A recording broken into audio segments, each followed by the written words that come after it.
Hello, praise the Lord. Good evening everybody. प्रभु का धन्यवाद। आज शाम एक बहुत अच्छा मौका मिला इस वचन के द्वारा आप सबसे बात करने का। आप सबको मेरा जय मसीह दी। प्रभु का नाम मुबारक हो। Blessed be the name for ever and ever more, आमीन।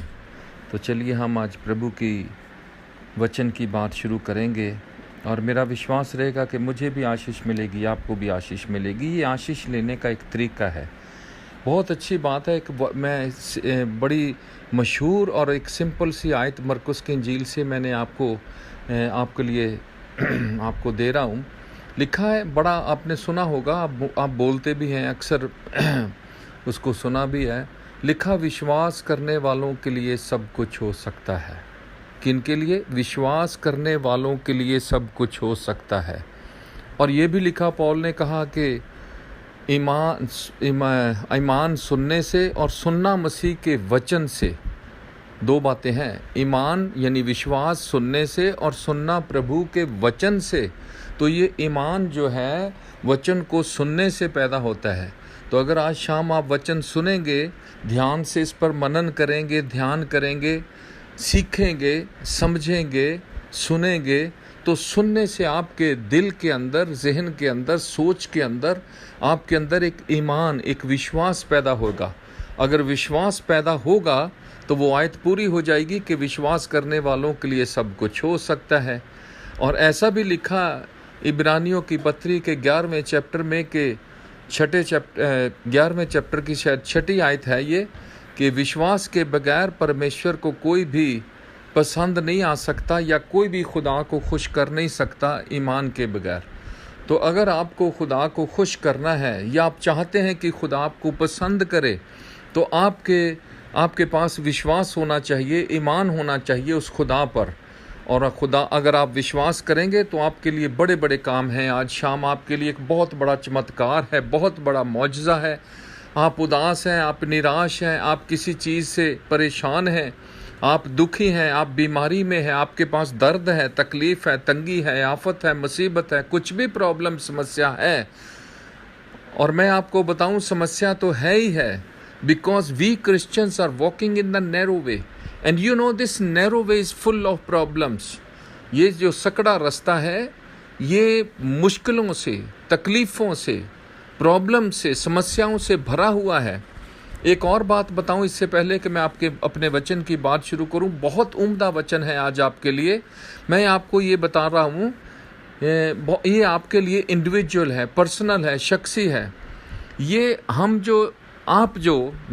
सब जो सकड़े रास्ते पे चलने वाले हैं, ये आपके लिए, मेरे लिए और हम सब के लिए ये सकड़ा रास्ता आगे जाके कहीं भी चौड़ा नहीं हो जाएगा। ये सकड़ा ही रहेगा। बल्कि मैं तो यूं बोलूं कि ये सकड़ा और ज़्यादा सकड़ा होता जाएगा। ये दिन और मुश्किल दिन है, कठिन दिन है। तीमुथियुस ने कहा ना कि अंतिम दिनों में कठिन समय आएंगे। ये कठिन समय है। वो सदरक और मीसिक और अब्दनयू की आग की भट्टी, वो आग की भट्टी नहीं रही, बल्कि और ज़्यादा तेज़ होगी आग, और 7 गुना बढ़ गई। तो मैं ये कहूँगा कि मुश्किलें और बढ़ने वाली हैं, सकड़ा रास्ता और सकड़ा होने वाला है। मुश्किलें, समस्याएं, परेशानियां और बढ़ने वाली हैं। होशियार हो जाइएगा। Thank God that he has given his power and authority, and that's the Holi spirit of God. खुदा का शुक्र है कि उसने इस सकड़े रास्ते पर चलने के लिए मुझे और आपको अपना पवित्र आत्मा, अपनी शक्ति, अपनी ताकत, अपनी कुदरत, अपनी कुव्वत, अपनी बरकत दी है, ताकि मैं और आप इस सकड़े रास्ते पे चल सके, आराम से, आसानी से चल सकें। मैं आपको एक और बात यहाँ बताऊँ, और ये बात मैं अपने तजर्बे से बता रहा हूँ। आपके पास कितनी भी बड़ी मुश्किल हो, समस्या हो, आपका ये से कह लो, या आपका रास्ता कितना भी सकड़ा हो, आपके पास कितना भी बड़ा तूफान हो, आपके सामने कितना भी गहरा लाल समुंदर हो, अगर आपके पास पवित्र आत्मा है, खुदा की कुदरत, तो ये रास्ता सकड़ा रहता ही नहीं आपके लिए। ये लाल समुंदर गहरा होता ही नहीं है आपके लिए। ये तूफान कोई मायने नहीं रखता। और एक और बात बताऊं, दुनिया में आज तक कोई ऐसा तूफान है ही नहीं जिसको यीशु मसीह रोक ना सके। कोई लाल समुंदर इतना गहरा है ही नहीं जिसको वो दो भागों में बांट ना सके। आपकी समस्या, आपकी बीमारी, आपका दुख, आपकी चिंता का विषय कुछ ऐसा है ही नहीं है। वो आपको लग रहा ना कि ये बहुत बड़ी प्रॉब्लम है, वो तो हम महसूस करते हैं। और यही हम थोड़ी सी गलती करते हैं। हम अपनी समस्या को कहते रहते हैं बहुत बड़ी समस्या, बड़ी प्रॉब्लम है पादरी साहब, बच्चों की प्रॉब्लम है, बीवी की प्रॉब्लम है, हस्बैंड की प्रॉब्लम है, नौकरी की प्रॉब्लम है, मेरे कमर में दर्द होता, मेरे जोड़ों में दर्द होता है, मेरे सिर में दर्द होता, रात को नींद नहीं आ रही। वो तो आप कह रहे हैं ना आपके पास, वो आप उसको बहुत बड़ा बना के बैठे हैं। आप ये समस्या को बड़ा ना कहें, बल्कि ये कहें कि समस्या मेरा खुदा तेरे से बड़ा है। कोई भी समस्या, कोई भी प्रॉब्लम, कोई भी चिंता, उदासी ऐसी नहीं है जो खुदा के कंट्रोल में ना हो। अगर मैं आपको एक वर्ष दूं तो यही मरकुस की इंजील में ही ऐसा लिखा 10वें चैप्टर में कि जो बातें मनुष्य से नहीं हो सकती वो परमेश्वर से हो सकती हैं। और अगली लाइन जो मैं आपको देने वाला हूं आज शाम, वो उसमें ये लिखा है, क्योंकि परमेश्वर से सब कुछ और सब कुछ हो सकता है। अभी कितनी बातें मैंने बोली, उन बातों में से कुछ भी ऐसा नहीं।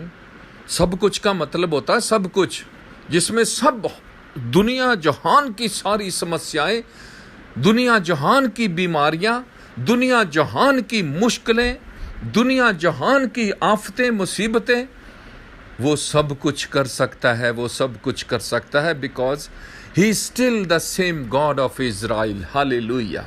आज भी वो वही खुदा है।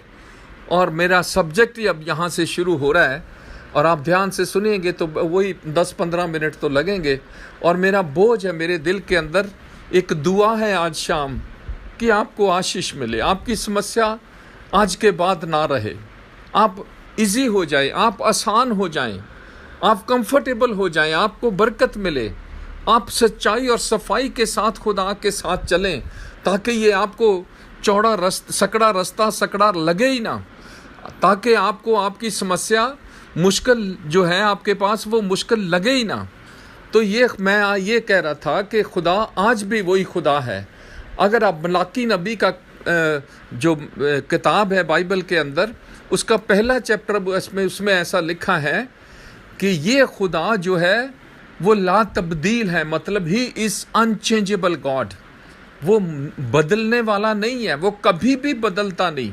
फिर बाइबल में ये भी लिखा है कि वो कभी किसी का पक्षपात भी नहीं करता।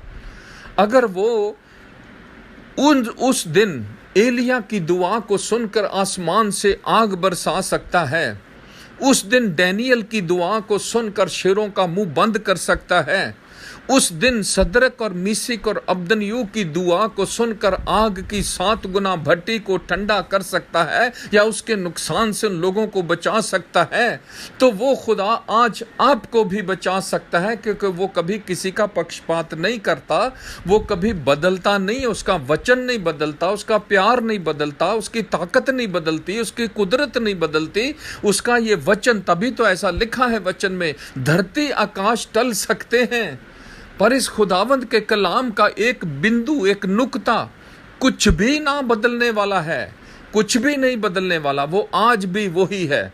तो मैंने एक बहुत अच्छी सी आयत आपके लिए चुनी है आज शाम, वो है इब्रानियों के ख़त से, इब्रानियों का ख़त 13वां चैप्टर और उसकी 8वीं आयत से, ऐसा 8वीं आयत में ऐसा लिखा है, यीशु मसीह कल और यीशु मसीह आज और यीशु मसीह युगानुयुग, मतलब आने वाले समय में हमेशा हमेशा तक एक से हैं। मैं फिर रिपीट करूंगा, बोलूंगा, ताकि ये बहुत फेमस आयत है बाइबल की। अक्सर पादरी लोग, अक्सर प्रचारक लोग, अक्सर विश्वासी लोग इस बात पर इस आयत को बोलते हैं, और कई लोगों को तो मैंने दुआ में भी ये आयत बोलते सुना, जो बहुत अच्छी बात है। मैं भी ऐसा कई दफ़ा बोलता हूँ। तो क्या मैं बोलूं, फिर दोबारा बोलता हूँ, रिपीट करता हूं, यीशु मसीह कल और आज और युगानुयुग एक सा है। कल, आज और युगानुयुग, इसमें तीनों युग आते हैं, इसमें तीनों काल आते हैं, यानी भूतकाल, वर्तमान काल और भविष्य काल। यानी इसमें शुरू और यानी पास्ट, प्रेजेंट एंड फ्यूचर, सारे युग, सारे काल इसमें आते हैं। यीशु मसीह कल और आज और हमेशा तक एक सा है। वो इसलिए एक सा है, वो बदलता नहीं है, कभी बदलता ही नहीं, ना बदलने वाला है। अर्नेस्ट मल का एक गीत मुझे बहुत याद आता है, वो हम अक्सर चर्च में गाते हैं, आसमां तख्त तेरा, ये धरती है चौकी तेरी, बदला ना बदले कभी, ऐसी है हस्ती तेरी। हालेलुया। यीशु पाक है, तू पाक है, सजदों पे सजदे करूं। खुदावंद का शुक्र हो, आपको भी खुदा बरकत दे। आप ये बातें जहन में रखिएगा प्लीज़, इन बातों को अपने दिल में रखिएगा प्लीज़। मैं ये कह रहा था कि यीशु मसीह कल और आज और युगानुयुग एक सा है, यानी पास्ट, प्रेजेंट और future. He is the same Jesus, unchangeable Jesus. उसका कारण ये है कि वही अल्फा है और वही ओमेगा है, वही आदि है और वही अंत है, वही शुरू है और वही आखिर है, वही सब कुछ है, वो ही सब कुछ है। हालेलुया। उसी से सब कुछ शुरू हुआ और वो ही अंत है, अंत भी वही है। हालेलुया। खुदा का शुक्र है कि thank God that he is our God. वो हमारा खुदा है, वो मरा हुआ नहीं, वो जिंदा है, आज भी देखता है। तो चलिए, मैंने कोशिश की है थोड़ी सी इन तीनों कालों को, या पास्ट, प्रेजेंट और फ्यूचर को, या भूत और वर्तमान और भविष्य को, इसको थोड़ा थोड़ा खोलूं। तो पहले हम करेंगे बात भूतकाल की। भूतकाल मतलब जो पास्ट टेंस है, जो समय गुजर गया, जो निकल गया, जो बीत गया। तो यीशु मसीह तो न्यू टेस्टामेंट में आ रहे हैं ना। न्यू टेस्टामेंट जो नया नियम है वो यीशु मसीह से शुरू हो रहा है, पर ये तो भूतकाल की, यानी ओल्ड टेस्टामेंट में भी अब होना चाहिए, बिल्कुल होना चाहिए। मैं यहाँ एक और बात बताऊं। यीशु बाइबल की 66 किताबें हैं और 66 में से 66 किताबों में ही यीशु मसीह का जिक्र है। अगर आप गौर से पढ़ेंगे तो, अगर आप अच्छे तरह ध्यान से पढ़ेंगे तो यीशु मसीह का जिक्र 66 किताबों में है। पवित्र आत्मा का जिक्र 66 की 66 किताबों में है।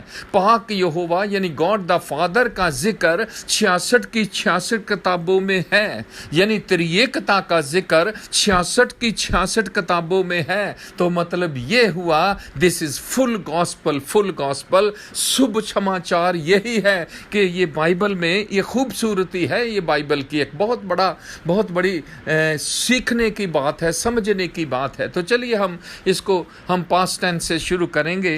पुराने नए नियम की मैंने एक बुक चुनी है ताकि उसमें यीशु मसीह को मैं निकाल के आपके सामने रखूं और यीशु मसीह की कुदरत और उसके काम और उसके चंबे काम और हैरत अंगेज काम और उसके मिरेकल और उसके चमत्कार आपके सामने रखूं। यीशु मसीह कल भी और आज भी और युगानुयुग एक सा है। तो वो किताब है डैनियल नबी की किताब। अगर आपने बाइबल अपने पास लेके बैठे हैं या सुन रहे हैं या आपके हाथ में कॉपी या पेंसिल है या फिर भी आप नोट कर लें, फिर भी आप बाद में भी निकाल के पढ़ सकते हैं। पर बहुत अच्छी बात है जब मैं ऐसा बोलता हूं, अगर आप कोई खोल के ऐसा रखे तो साथ के साथ देखता जाए, पढ़ता जाए तो उसको और भी ज़्यादा आशीष मिलेगी। ये बातें आपके जहन में, आपके दिल में रुक जाएंगी, फिर रुक जाएंगी और आपको याद रहेगा कि फ़लाँ दिन फ़लाँ प्रचार में फ़लाँ बात मैंने सीखी थी। खुदा आपको बरकत दे। तो डैनियल नबी की किताब का 3 चैप्टर उसकी 24 और 25 आयत में मैंने ये बात यीशु मसीह को उसमें से निकाला है। यहाँ 3 यहूदी लड़कों का जिक्र है, आदमियों का जिक्र है और उनका नाम है सदरक, मीसिक और अबदनियो। ये बात आप बहुत दफ़ा सुन चुके हैं, बहुत दफ़ा पढ़ चुके हैं, बहुत दफ़ा आपको मालूम है और मुझे ये भी यकीन है कि आप दूसरों को भी कईयों को बता चुके होंगे। इवन मैंने ही अपने प्रचार में कितने ही दफ़ा इन लोगों का जिक्र किया, डैनियल का जिक्र किया, एलिया का जिक्र किया, इब्राहिम का जिक्र किया, सदरक, मीसिक और अब्दनयू का जिक्र किया, और आज शाम मैं फिर इन तीनों आदमियों का, यहूदी आदमियों का जिक्र कर रहा हूँ। ये खुदा परस्त लोग हैं। प्लीज़ मेरी बात ध्यान से सुनिएगा। ये खुदा को मानने वाले, खुदा पर विश्वास करने वाले, खुदा की मोहब्बत पर, खुदा की कुदरत पर, खुदा की ताकत पर ईमान लाने वाले, विश्वास करने वाले, दुआ करने वाले लोग हैं। और आप भी दुआ करने वाले लोग हैं। मैं आपको अच्छे से जानता हूं, मैं आपको इंडिविजुअल पर्सनली जानता हूं कि आप भी बहुत दुआ करने वाले हैं, बाइबल पढ़ने वाले हैं, आपको बहुत शौक है बाइबल का, आप बहुत बाइबल का सीखने का शौक है, आपके दिल के अंदर एक जुनून है, आप कुछ बनना चाहते हैं, आप खुदा के लिए कुछ करके दिखाना चाहते हैं, आगे बढ़ना चाहते हैं। ये बातें मुझे खुदा का रूह बता रहा है आपके बारे में, जो आप हैं। आप आज इस कलाम को जो सुन रहे हैं, तो मैं ये बता रहा था कि ये 3 यहूदी लड़के हैं, राजा की आज्ञा नहीं मानी। चलो आपको कहानी पता, मैं पर उसमें से हम यीशु मसीह को निकालेंगे, जो भूतकाल में, जो पास्ट टेंस में हमें इसमें से नजर आएगा। और आज आपको इस वचन के द्वारा, इस कलाम के द्वारा बहुत आशीष मिलने वाली है। प्लीज़ आप सिर्फ मेरे साथ 15 मिनट बने रहिएगा, आपको बहुत बरकत मिलने वाली है। इन्होंने राजा का हुक्म नहीं माना, और जब आपको मालूम है पुराने ज़माने में, और इस हमारी बाइबल के मुताबिक पुराने नियम में, पुराने ज़माने में जो राजा की आज्ञा ना मानने का मतलब था मृत्यु। फिर बोलूं, राजा की हुक्म अदूली यानी हुक्म ना मानने, डिसबीडियंस या ना मानना, या उसकी आज्ञा का, कानून का, जो राजा की आज्ञा निकलती थी सारे राज्य में, हर एक को वो मानना पड़ता था, चाहे कुछ भी हो, आसान हो, मुश्किल हो, अच्छी हो, बुरी हो, कुछ भी हो। जो राजा की आज्ञा जिस पर मोहर लग जाती थी, वो मानना पड़ता था प्रजा को, सारी दुनिया को, जो सारे उसके राज्य में थे, उनको सुनना, सीखना और मानना पड़ता था। अगर कोई नहीं मानता था तो इसका सीधा सीधा मतलब था उसकी मृत्यु। ना सिर्फ उसकी मृत्यु, कई दफा तो राजा गुस्से में आके माफ कीजिएगा, कई दफा तो राजा गुस्से में आके पूरा खानदान मरवा देता था, बीवी बच्चों तक मरवा देता था, सारे खानदान को ख़त्म कर देता था। अब ये देखो कितनी बड़ी बात है, इन्होंने राजा की आज्ञा का पालन नहीं किया, पर अपने खुदा की इबादत को नहीं छोड़ा, अपनी दुआ बंदगी को नहीं छोड़ा, अपने खुदा के रिश्ते को इन्होंने कायम रखा, बरकरार रखा, जो रिश्ता इनका और खुदा के साथ था। क्योंकि ये उस वक्त तक उस तजर्बे में पहुंच चुके थे जब खुदा इनसे बहुत खुश था, और ये खुदा के साथ उस तजर्बे में पहुंच चुके थे कि ये राजा की आज्ञा को आराम से टाल सकते थे। इनको पता था इनका बाल भी बांका नहीं होगा। देखो ये कितना बड़ा ईमान है, कितना बड़ा विश्वास। अभी मैंने शुरू में एक आयत बोली थी कि खुदा को खुश करने के लिए उस पर ईमान, 11 इब्रानियों की 11वीं चैप्टर की 6ठी आयत बोली थी कि कोई भी विश्वास के बगैर खुदा को खुश नहीं कर सकता, खुदा को पसंद नहीं कर सकता। और इन लोगों को, तीनों लोगों को खुदा पर इतना यकीन था, इतना भरोसा था, इतना विश्वास था कि अगर हमारे साथ कुछ भी हो जाए, आग की भट्टी भी हो जाए, चाहे 7 गुना और तेज कर दे, चाहे कुछ भी हमारे पर इतनी आफत मुसीबत आ जाए, फिर भी वो खुदा हमारा कोई नुकसान नहीं होने देगा, खुदा हमारा कुछ भी बिगड़ने नहीं देगा। आज शाम मैं चाहता हूं कि आपके दिल के अंदर, आपकी जिंदगी के अंदर, आपके जहन के अंदर, आपके घर के अंदर, आपके स्पिरिचुअल लाइफ के अंदर ये बात कूट के भरी जानी चाहिए कि दुनिया में चाहे आंधी आए, चाहे तूफान आए, चाहे मुश्किल आए, चाहे मुसीबत आए, चाहे कुछ भी आए, कुछ भी होए, आपको ये पक्का पता होना चाहिए कि दुनिया में खुदा जब आपके साथ है और आपका रिश्ता जब खुदा के साथ है, ये दुनिया की कोई चीज आपको कुछ भी आपका नुकसान नहीं कर सकती। बोलेंगे hallelujah. When Almighty God is with you, nothing of this world can harm you. Hallelujah. जब वो खुदा आपके साथ है तो ये भट्टियां आपका क्या कर सकती हैं? तो ये आग आपका क्या कर सकती है? यशायाह नबी ने बड़े सफाई से ये बहुत अच्छी तरह लिखा कि अगर तू आप पानी में होके चलेगा तो तुझे डुबो ना सकेगा वो पानी, अगर तू आग में होके चलेगा तो वो आग तुझे जला ना सकेगी, तेरा बाल भी बांका होगा। और ये बातें उन तीनों लोगों को, सदरक, मीसिक और अबदनयू को अच्छे से मालूम थी, पता थी। और मैं चाहता हूं कि आपको ये पता होना चाहिए, जिस खुदा की आप इबादत करते हैं, बंदगी करते हैं, जिस खुदा के साथ आप जुड़े हैं, आप दुनियादारी छोड़ के उसके पीछे चल पड़े हैं। और हालेलुया, मुझे बहुत ज्यादा पवित्र आत्मा का मसा मैं महसूस कर रहा हूं। जिस खुदा के साथ हम जुड़ चुके हैं वो खुदा आपको बचाने की कुदरत रखता है। और आज भी वो ही खुदा है जो सदरक, मीसक और अबदनयू का खुदा है। चलिए हम इसी पे उसको, हम यीशु मसीह को उसमें से मैं निकालना चाहता हूं, मतलब निकाल के आपको दिखाना चाहता हूं कि यीशु मसीह उस वक्त भी उन लोगों के साथ था जो पुराने नियम में, पास्ट टेंस में, गुजरे समय में, यानी कल के समय में, गुजरे समय में यीशु मसीह उनके साथ था। क्या किया उन्होंने? राजा को बड़ा गुस्सा आया, लोगों ने चुगली खाई राजा के पास, ये तीन हैं जो तेरी आज्ञा कर पालन नहीं करते, नहीं मानते। ठीक है, राजा ने बुलाया तो एक कल्ले की स्टेटमेंट हुई। मैं वो स्टेटमेंट आपको ऑलरेडी कई प्रचारों में बता सका, मैसेजेस में बता चुका हूं, मैं वो नहीं बताऊंगा। तो चलिए फिर कभी किसी वक्त करूंगा, क्योंकि मेरा टाइम जो फिर मैं असली अपने मैसेज से, अपने वो टारगेट से, अपने मुद्दे से अपने फिर हम भटक जाएंगे और टाइम कम हो जाएगा। तो ये राजा को बहुत गुस्सा आया। राजा ने क्या किया? उस कल्ले को पूछा, कहते जी हम नहीं मानेंगे, हम तो अपने जिंदा खुदा की इबादत करते हैं, हम तो वही करेंगे जो खुदा हमें कहेगा। राजा को बहुत गुस्सा है, कहता देखो मुझे तुम्हें छोड़ देने का हक है, तुम्हारी जान बच सकती है, तुम्हारा भला हो सकता है, मैं आपको छोड़ सकता हूं अगर मेरी बात फिर मान लो एक चांस देता हूं।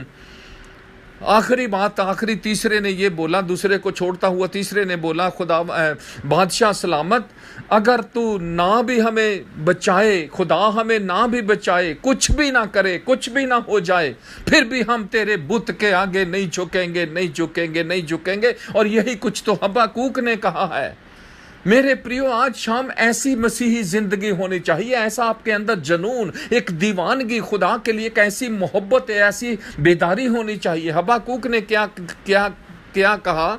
आखिरी चैप्टर में उसने लिखा, पुराने नियम की किताब एक हबाकूक है, उसने उसमें लिखा, चाहे मेरे अंजीर के दरख्त के पेड़ों में फल भी ना लगे, चाहे मेरे खेतों में अन्न भी ना उगे, चाहे मेरी भेड़शालाओं के बच्चे, भेड़शालाओं में भेड़ बकरियां बच्चे भी ना पैदा हों, चाहे मेरा कुछ भी ना बिगड़े, चाहे मेरा कुछ भी ना मेरा संवरे, कुछ भी ना मुझे मिले, तो भी मैं even then I will continue to praise the Lord, hallelujah.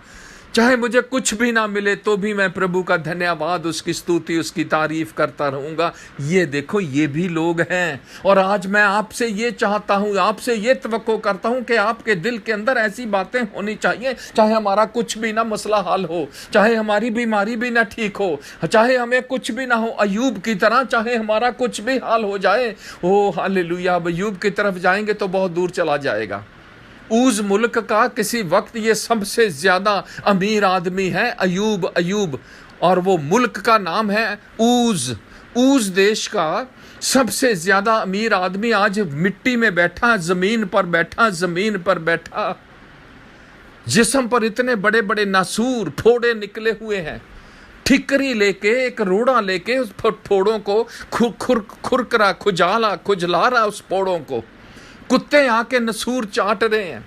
घर वाली छोड़ के चली गई, बेटे बेटियां मर गए, भेड़ बकरियां मर गई, बाल बच्चे मर गए, सब कुछ लुट गया, फिनिश हो गया, खत्म हो गया, बिल्कुल खत्म हो गया। और आज ये मिट्टी में बैठा है।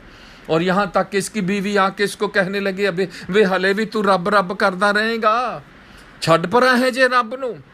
पर खुदा क्या कहा, अय्यूब की स्टेटमेंट सुनेंगे, मैं आपको सुनाना चाहूंगा। कहंदा, मैं पंजाबी बोलूंगा, कहंदा, भागवाने तू बेवकूफ औरतां वांगू गल्लां करदी है, मैं अपनी मां दे पेट चों नंगा आया ते नंगा ही चले जाना, उसे ने दिता ते उसे ने लिया ते उसे दा ही नाम मुबारक होवे, हालेलुया हालेलुया। देखो ऐसे भी लोग हैं। हबाकूक की बात मैंने बताई, अय्यूब की बात मैंने बताई, सदरक, मीशक और अबदनयू की बात आपको बता रहा हूं।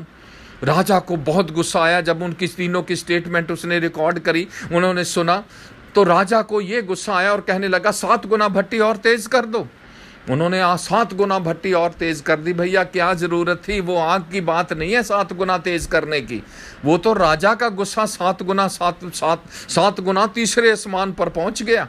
इतना गुस्से में आ गया। जल तो वो उसी आग में भी सकते थे, सड़ तो वो उसी आग में भी सकते थे, मर तो वो उसी आग में भी सकते थे, पर क्या फायदा, राजा का गुस्सा देखो गुस्सा। तो हुआ क्या, 7 गुना भट्टी तेज कर दी गई। कहता है इनको रस्सों से बांध दो, रस्सियों से बांध दो। बड़े बड़े रस्से लाए गए और उनको बांध दिया गया, हाथ पैर सब कुछ बांध दिया गया। कहता अब इनको आग की भट्टी में फेंक दो। आग की भट्टी में फेंक दिया गया। मेरे प्रियो ध्यान से सुनना, डैनियल नबी की किताब के 3 चैप्टर में 24 और 25 आयत में मैं आपका जिक्र कर रहा हूं। ये यहां से अब यीशु मसीह आने वाले हैं। सुनना, अब राजा समझ रहा था, लोग समझ रहे थे, फेंकने वाले समझ रहे थे, ये सारी दुनिया समझ रही थी अब तो वो जल गए, मर गए, खत्म हो गए, सब कुछ फिनिश हो गया, सब कुछ खत्म हो गया। और ये कई लोग तो टिचरें कर रहे होंगे, मजाक कर रहे होंगे, देखा ये हशर है राजा के हुक्म को ना मानने का, ये हशर है अपने खुदा करने का। आज लोग टिचरें कर रहे हैं, टिचरें ईमानदारों को, विश्वासियों को टिचरें कर रहे हैं, टिचरे कर रहे हैं। रिश्तेदार मजाक उड़ा रहे हैं, विश्वासियों का मजाक उड़ा रहे हैं। होगा ऐसा अंत के दिनों में, ये बाइबल में ऐसे भी लिखी है, क्रिटिसिज्म होगी, ऑपोजिशन होगी, मुखालफत होगी, आपकी बदनामी होगी, बेइज्जती होगी। कोई खुदा का शुक्र है। लूका की इंजील में ऐसा लिखा ना, जब तुम्हें लोग नाजायज लान तान करें, निहकता सताएं, तो तुम उछलना कूदना, क्योंकि तुम्हारा अजर आसमान की बादशाहत में बहुत बड़ा अजर है। हालेलुया। तो लोग इनको टिचरे कर रहे, कई लोग समझ रहे होंगे, राजा भी यही समझ रहा होगा, बस खत्म हो गया, बस यहीं तक थी कहानी। पर दरअसल आज शाम मैं आपको बताना चाहता हूं, कहानी खत्म नहीं हुई, अब तो कहानी शुरू हुई है। हालेलुया। राजा देखने आया, जब तो अगले दिन आया देखने के लिए, तो देखा तो बड़ा हैरान हो गया। एकदम राजा के पैरों से जमीन निकल गई। लोगों को बुलाया, इधर आओ। दौड़ के लोग आए, फेंकने वाले, मंत्री शंत्री फंत्री सब आए, दौड़ के आए। तो कहने लगा कैसे फेंके थे? कहते जी रस्सियों से बांध के फेंके थे, ये तो खुले घूम रहे हैं। कहता कितने फेंके थे? कहता जी 3 फेंके थे, और 25वीं आयत है आज शाम मेरा सब्जेक्ट। तो ऐसा लिखा, 25वीं आयत में ऐसा लिखा है कि चौथे का शक्ल, चौथे का जो स्वरूप है, चौथे की आंखें जो हैं, चौथे की शक्ल जो है, वो परमेश्वर के पुत्र जैसी हैं, और परमेश्वर का पुत्र है यीशु मसीह। हालेलुया। वो आग की भट्टी में उतरेगा आपके साथ, वो आपको छोड़ेगा नहीं, ना भूलेगा, ना त्यागेगा। उसने कहा दुनिया के अंत तक मैं तुम्हारे साथ हूं। वो छोड़ने वाला नहीं है, चाहे कितनी भी बड़ी मुसीबत हो। मैंने शुरू में बोला था, कितनी भी बड़ी बीमारी हो, वो तो आपको लग रहा है ये बहुत बड़ी बीमारी है, समस्या है, तूफान है, पहाड़ है, लाल समुंदर है, वो आपको छोड़ने वाला नहीं है, क्योंकि उसने आपकी शक्ल अपनी हथेली पर खोद के बनाई है। वो तो उसने आपको अपनी आंख की पुतली बनाया है, उसने आपके सिर के बाल भी गिने हुए हैं। This much he loves you. कैसे छोड़ देगा वो आग की भट्टी में? कैसे छोड़ देगा इनको जलने के लिए? कैसे छोड़ देगा इनको मरने के लिए? उसने हमें मरने के लिए नहीं बुलाया, उसने हमें जीवन देने के लिए, जिंदा रहने के लिए, एवरलास्टिंग लाइफ देने के लिए, अनंत जीवन देने के लिए बुलाया है। मौत में तो हम पहले ही थे, मुर्दा तो हम पहले ही थे, अंधकार में तो हम पहले ही थे, बीमारियों के बोझ से तो हम पहले ही दबे हुए थे, कर्जदारियां थी, मुकदमे बाजियां थी, लड़ाइयां, झगड़े, गंदगी, तारीकी, नजासत और गुनाह और पाप और फिक्र और चिंता और परेशानियों में तो हम पहले ही थे। उसी में से तो हमें निकाला आराम देने के लिए। मेरे पास आओ तो मैं तुम्हें आराम दूंगा। ये है यीशु जो कल और आज और युगानुयुग एक सा है, जो आग की भट्टी में उतर सकता है, वो आपकी समस्या को हल कर सकता है। ये है भूतकाल की बात, ये है पास्ट टेंस की बात, ये है कल की बात, जो पुराने नियम में मैंने डैनियल नबी की किताब से और राजा ने पहचान लिया। बातें तो और भी बहुत हैं, पर इसको मैं यहाँ छोड़ता हुआ अगला स्टेप, दूसरी बात लूंगा। प्रेजेंट की बात करेंगे। पर ये तो मैंने इसको सिस्टेमेटिकली बनाया हुआ, अगर मैं उधर चला जाऊंगा ना तो फिर और लंबा हो जाएगा। तो चलिए हम दूसरी बात करेंगे, ये है यीशु मसीह जो भूतकाल में है। हालेलुया। दूसरी बात जो प्रेजेंट काल की बात है, मैंने ली है मरकुस की अंजील और उसका 16वां चैप्टर और उसकी 19 और 20 आयत में ऐसा लिखा। 19वीं आयत में तो ऐसा लिखा, जब यीशु मसीह मुर्दों में से क्रूस पर चढ़ा दिए गए, मुर्दों में से जी उठ के वो फिर 40 दिन तक लोगों को दिखाई देते रहे, शागिर्दों से मिले, लोगों से मिले, सबको सबूत दिया, प्रूफ दिया कि मैं जिंदा हूं, और वाकई वो जिंदा है, कब्र खाली है, वगैरह वगैरह। और 19वीं आयत में ये लिखा है कि वो ऐसे जिंदा ही आसमान पर उठा लिए गए। और 19वीं आयत में तो ये लिखा है कि आसमान पे उठा लिए गए, खुदा बाप के दाहिने हाथ पे जाके बैठ गए। तो 20वीं आयत में ऐसा लिखा है, मरकुस की इंजील और उसका 16वां चैप्टर मैं आपके लिए पढ़ना चाहूँगा ताकि आपको ये अच्छे से पता लग जाए। आपको ये मैं इसलिए पढ़ना चाहता हूँ कि ये इसमें पढ़ने से ज़्यादा क्लियर होता है। 20वीं आयत, और उन्होंने निकलकर हर जगह प्रचार किया और प्रभु उनके साथ काम करता रहा। सुनिएगा मेरी बात, 19वीं में पढ़ूंगा पहले। प्रभु यीशु उनसे बातें करने के बाद स्वर्ग पर उठा लिया गया और परमेश्वर की दाहिनी ओर बैठ गया। 20वीं आयत, और उन्होंने मिलकर हर जगह प्रचार किया और प्रभु उनके साथ काम करता रहा और जिन चिन्हों के द्वारा जो साथ साथ होते थे वचन को दृढ़ करता रहा। अब ऐसा कैसे हो सकता है? सेम टाइम तो वो उठा लिया गया और खुदा के बाप दाहिने हाथ पे जाके बैठ गया बाप के, और सेम टाइम वो जमीन पर अपने शागिर्दों के साथ काम करता रहा और चिन्ह और चमत्कारों के साथ वचन को दृढ़ करता रहा। देखो, यीशु मसीह ओमनी प्रेजेंट।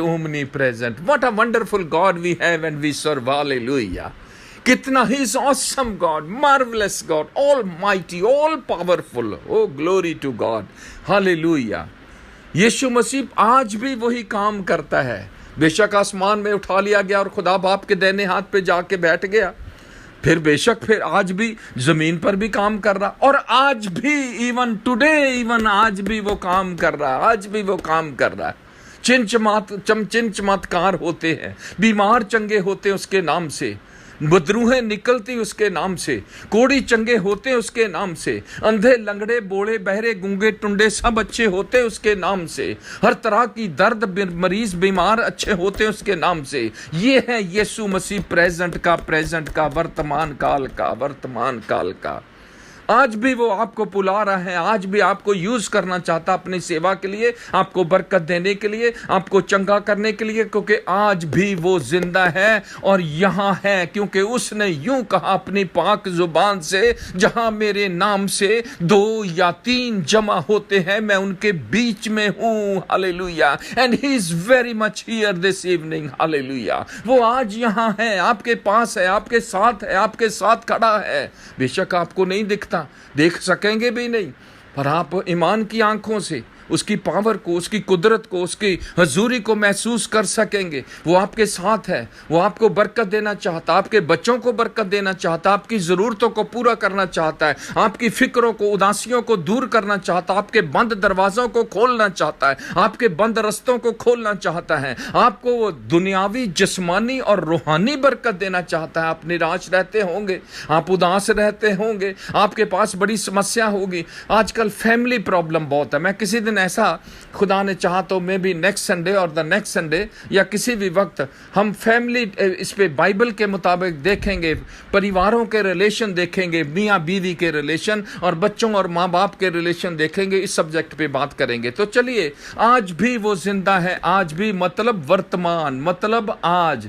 पहले मैंने कल बोला, भूतकाल बोला, पास्ट टेंस बोला, अब मैं बोल रहा हूं वर्तमान, प्रेजेंट टेंस। आज यीशु मसीह कल और यीशु मसीह आज और यीशु मसीह युगानुयुग है। अभी फ्यूचर की बात तो फिर दोबारा तीसरी बात करेंगे और वो भी 2 मिनट लगेंगे और खुदा आपको आशीष देगा। और इसके अंत में, आखिर में मैं आपके लिए दुआ करना चाहता हूं ताकि खुदा आपके दिल के अंदर वो जुनून भर दे। मेरी दुआ है, मेरा बोझ है।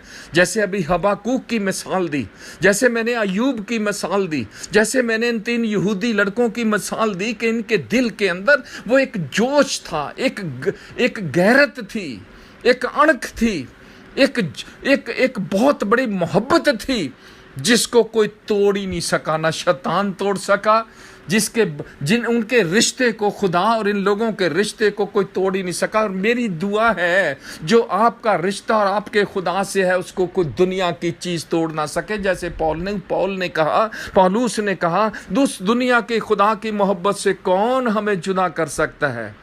ना स्वर्गदूत, ना प्रधानताएं, ना मौत, ना तलवार, ना जोखिम, ना कुछ और, कोई हमें दुनिया की चीज खुदा की मोहब्बत से तो जुदा नहीं कर सकती। ये मोहब्बत ही ऐसी है।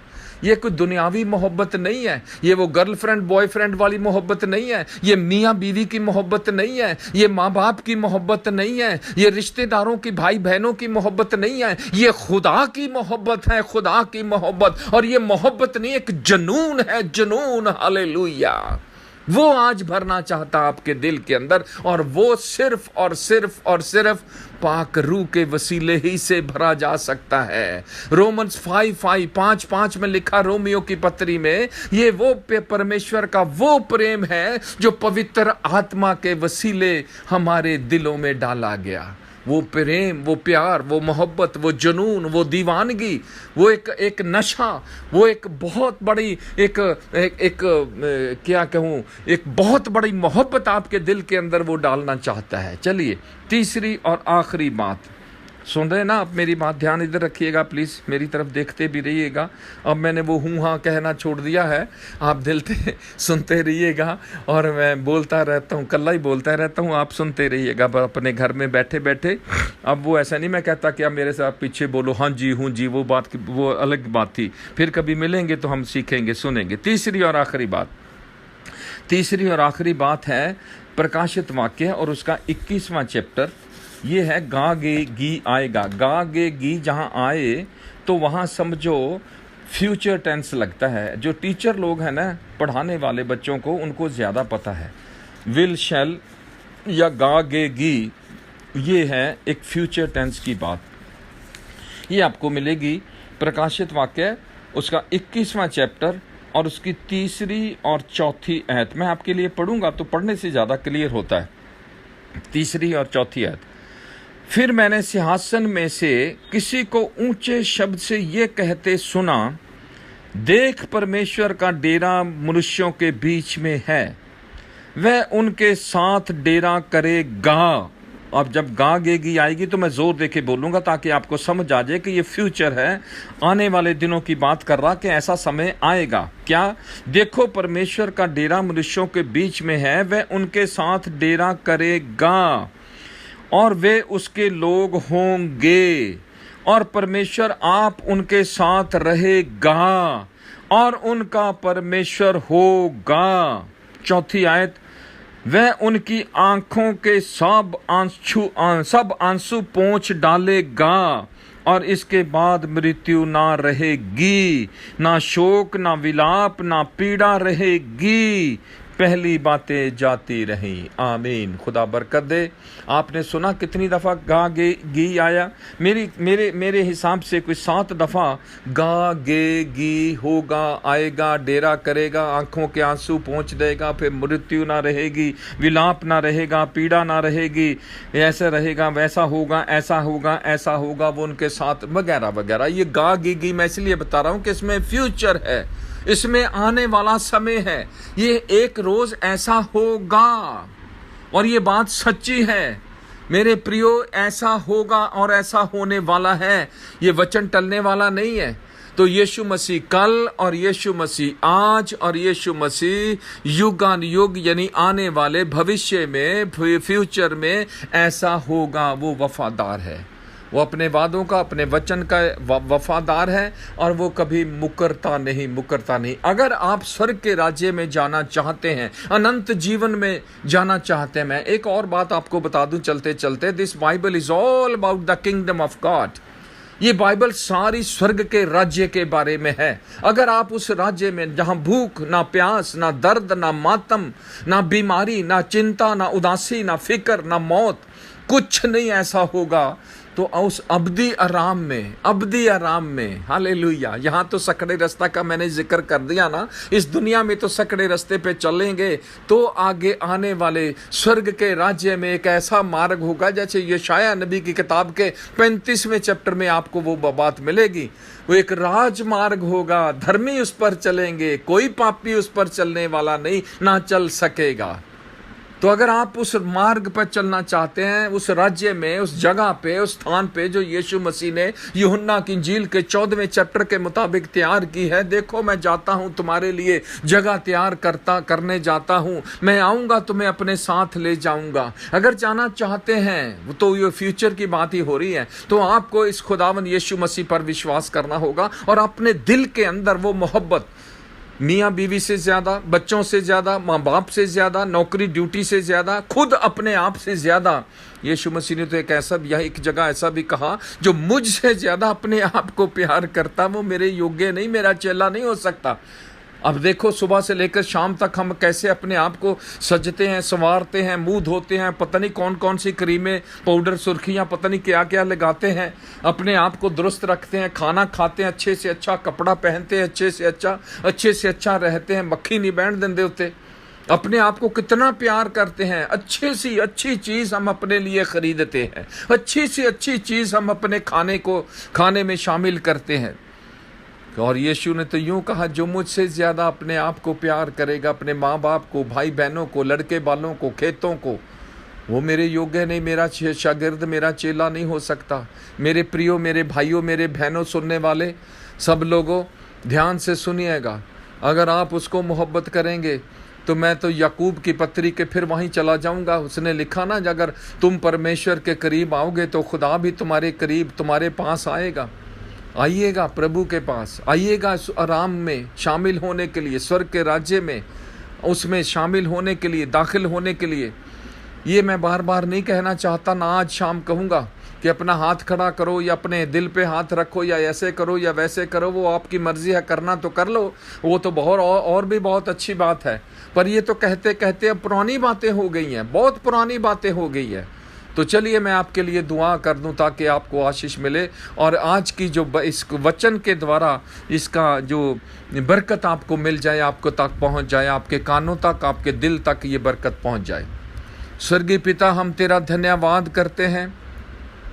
मेरे भाई बहनों ने, सुनने वालों ने तेरे वचन को बड़े ध्यान से सुना खुदावंद, और उस आशीष और बरकत को हासिल किया जो तू इनको और मुझे देना चाहता है।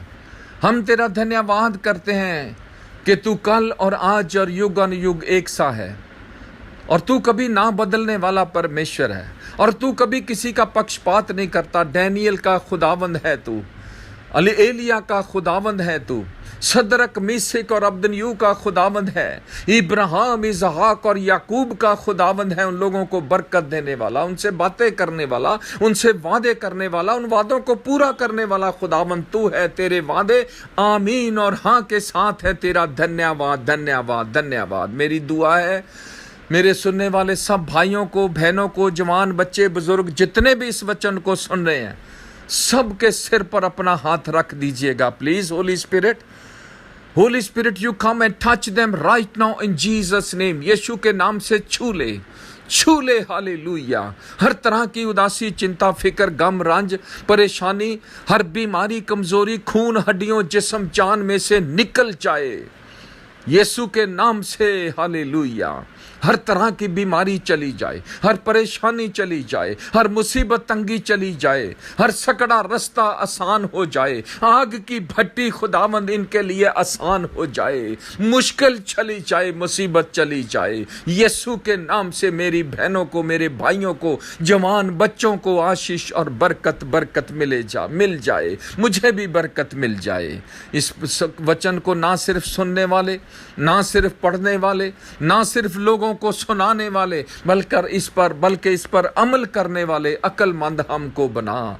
इन अंत के दिनों में और ज्यादा बरकत दे। यीशु मसीह के नाम से मांगते हैं, और सब मेरे साथ जोर से बोलेंगे आमीन आमीन आमीन आमीन। And God bless you. दुआ कीजिएगा, जल्दी मिलेंगे। खुदा का शुक्र है, खुदा आप सबको बरकत दे। आमीन।